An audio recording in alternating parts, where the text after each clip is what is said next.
Welcome, everybody, to Crystal Kyle and Friends. Today we're going to be talking to Edinger Mentum about the results of the election. He's a data guy that we respect and appreciate very much. He got the 2022 midterms right when very few other people did. This time he missed, but he missed by less than me, so I'm giving him a pass.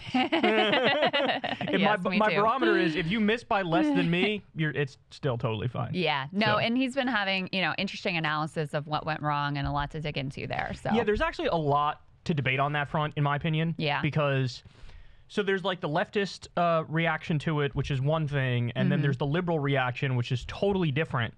And I think I'm in this position where I actually think they're kind of both right. Yeah. And I also think there's one piece that everybody's missing that's kind of driving me crazy that it's not being talked about more, because it's kind of like an elephant in the room that's so obvious, but nobody else is talking about it. Yeah. So, I'll talk about that with you guys. I think there's a lot to say there. Yeah, well, there's also a question of, because Democrats actually at the Senate front, they actually did pretty well. I mean, they ended up winning Michigan, Wisconsin. Looks like they're going to win Nevada. Looks like they're going to win Arizona, narrowly losing in Pennsylvania.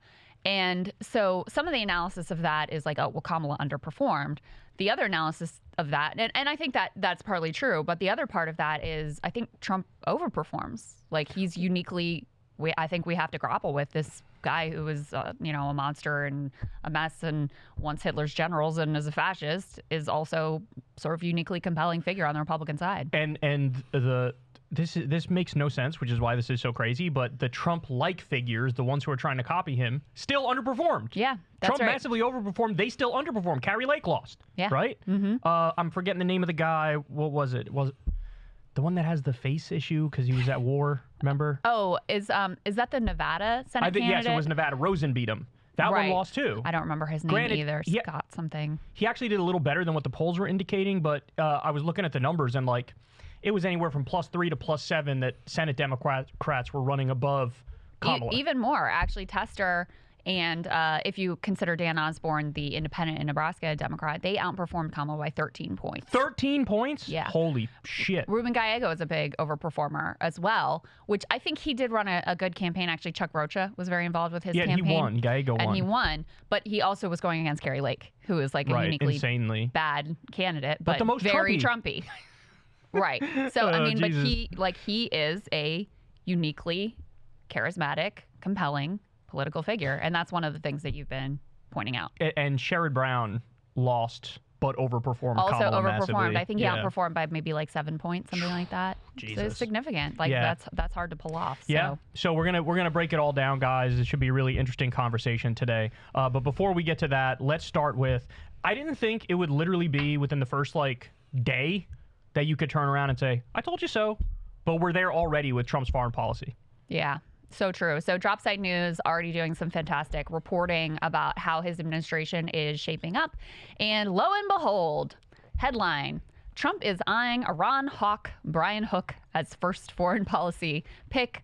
Brian Hook, a hawkish fixture of the first Donald Trump administration who formerly served under George W. Bush, reportedly getting the call to start staffing the State Department for a new Trump term. Hook, known as a major Iran hawk, who helped lead the maximum pressure campaign of sanctions, sabotage, and assassinations that characterized Trump's approach to Tehran, has been appointed to help oversee the formation of a new foreign policy team, according to reports from Politico and CNN. And I mean, so this kind of tells you everything. He had served as a U.S. Special Representative for Iran and advisor to Secretary of State Mike Pompeo during the last 2 years of Trump's presidency. So that's, one of the first big hires who is not just going to have a position himself, but is overseeing the staffing of this critical agency.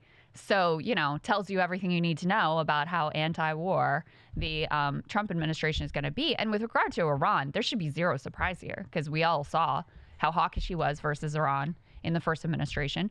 We've all heard him. He told Israel to bomb Iran. Exactly. We all heard him just recently say not only should they bomb Iran, he said explicitly they should go after the nuclear facilities.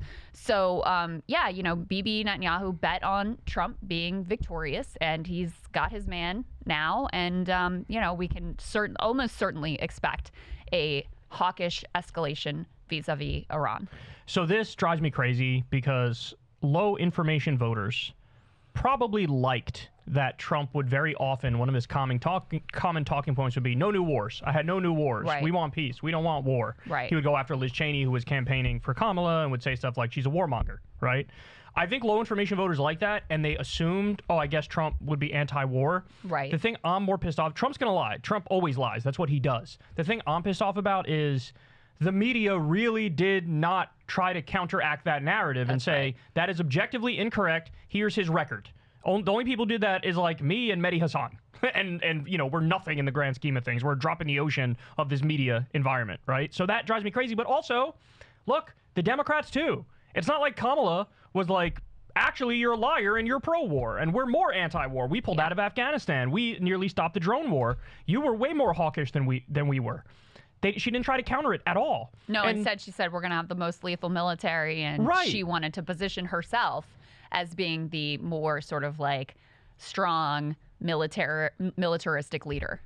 And here we are, right? And you know, but it literally day one, I could already turn around and say, I told you so. The idea that he's going to be anti-war is preposterous. This is the second Trump term. This is Trump unchained. He's going to have none of the guardrails he had previously.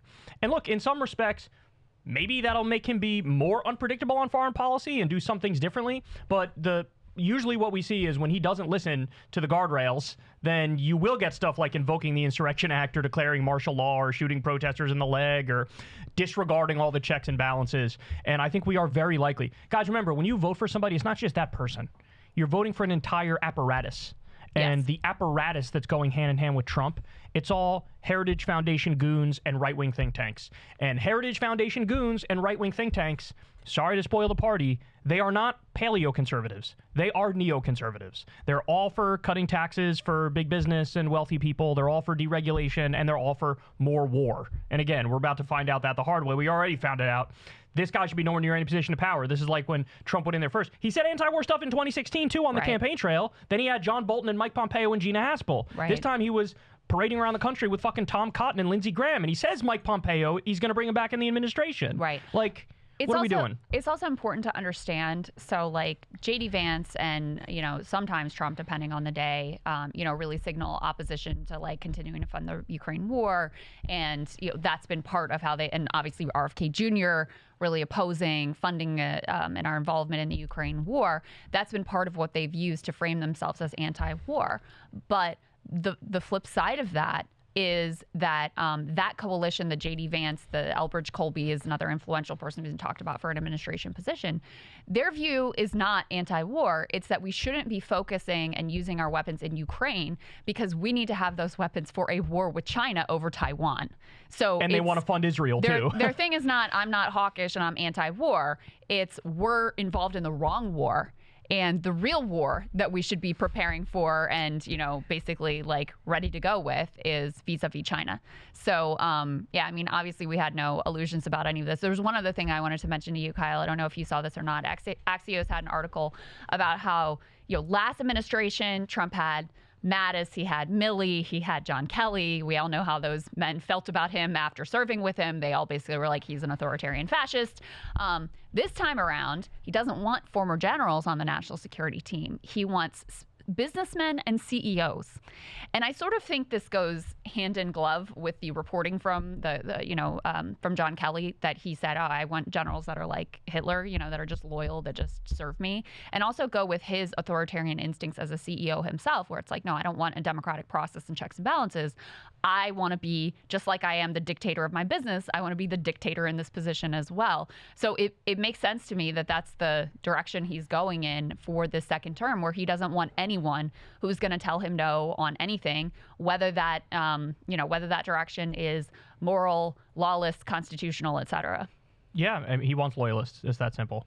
I think his supporters are hopeful that if you let Trump be unchained, oh, he'll do like a lot of things that are really all to help us, right? But yeah, that's not what's going to happen. It's going to be unchained in the worst imaginable ways. That is what they think. And, because he's such a liar, it ends up being weirdly a strength, because then they just, anything that he says that they don't want him to do, they're like, he's not serious about that part. That's such a great point. The thing that he said that I do like, that is the part that he really, truly believes and is actually going to effectuate when he's in office. I saw some people on Twitter saying, like, Democrats really need to adopt just brazenly lying because Republicans do it all the time, and it fucking helped them.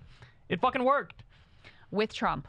I mean, and that's it, is like, it's not just, you can't just kind of cut and paste the tactics that he used that worked. You also have to have, you know, the normal rules just don't apply to him. I was thinking about this, you know, yesterday when I was on with Piers Morgan, and you were doing the whole, like, wasn't it a mistake for Kamala to call him fascist? Oh my God. And it's like, fuck off. Yeah, I mean, first of all, like, at some point we just have to acknowledge objective reality. Like, pull up the definition of fascism. Right. Go through the list. He checks every one. That's his ideology, okay? It is actually, I think, the most accurate descriptor of what his actual ideology is. But second of all, he called her fascist like every day of the week. Know, and nobody talks about it. No one Nobody bats cares. an eyelash. Yeah. No one's like, oh, how could you? And she doesn't meet the technical definition, blah, blah, blah. No. He just does it, and no one cares. So, you know, he's one of these politicians, and I think there are others in the Democratic Party's past that the normal rules of politics just don't really apply to him. Well, I think what he actually proves is that relentlessness is viewed by the public as a strength and a virtue. That if you're saying something, even if it's untrue, but if you say something and you say it over and over and over and over and over and over and over, you believe it, and you're making it the duh position. And so, you know, think about how he talks about Democrats. Think about how he talks about people he doesn't agree with. Yeah. I mean, he is fucking vicious. Yeah. And, you know, from our perspective, we look at that like, man, this guy's so fucking unhinged. Look, but to a normie or some rando person who barely follows this stuff, they see that and they're like, wow, these Democrats must be really bad. Look at how angry he is at them. You know what I mean? Well, and Democrats don't have that same relentlessness to them. Everything's very tepid. Everything's very like when she called Trump a fascist, she had to be asked directly by do you consider him Anderson Cooper, and it wasn't like, you know, she hadn't been really saying it with her whole chest, going across the country and making the argument very clearly. It was very like dip your toe in the water and run away type stuff. You know? That's right. And they also you tweeted this, like they won't name villains. Right?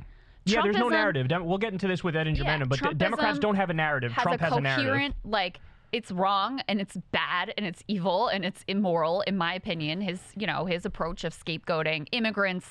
The other villain for him is cultural elites like Hollywood, whatever. Not capital, because obviously Elon Musk, richest man in the world, he was great for capital last time around, but quote unquote cultural elites. And so he has created this narrative about this is the reason, like the problems in your life, the things you're unhappy about, the rage or despair or whatever you're feeling. These are the groups that are the cause of that. And here's the prescriptions like mass deportation that are going to be used to fix those problems. And Democrats are wholly unwilling to name the real villains of this time and, you know, create that separate explanation of what has gone wrong and what does need to change. And, you know, I think that is a major part of their downfall.